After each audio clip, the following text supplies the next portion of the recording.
Unuttun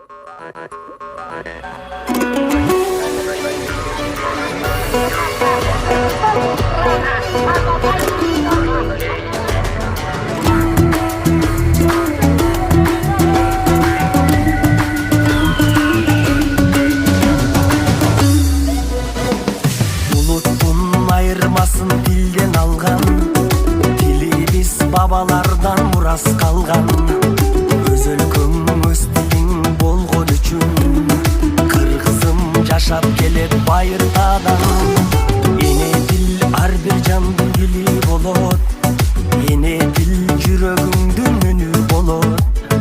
Билбеген эне тилин маңкут белип, эл алдына чыгарбаган сүрү болот. Өз тилиңди кыргыз курба, бөлөк тилде майыт курба.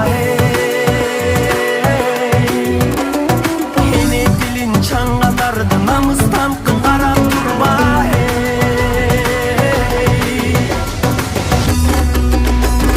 Биз кыргыздар кыргызча сүйлөшөлү, эне тилин билбегенди сүрдөтөлү. Кылымдарды карыккан тилибизди, башкага да кызыктырып үйрөтөлү.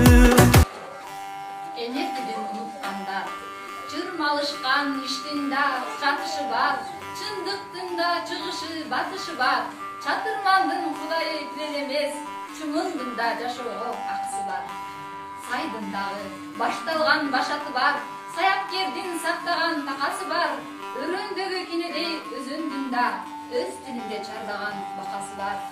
Кыргызмын дейсиң мага, кыйшактап бийлеп туруп, кыргызмын дейсиң мага, кыргызчараң сүйлөп туруп.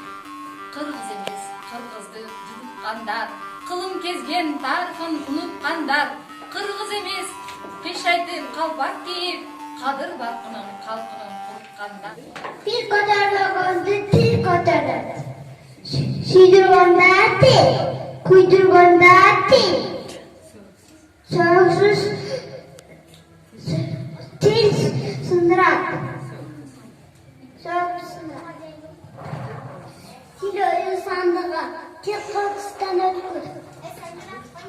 Fikr almashib qurala.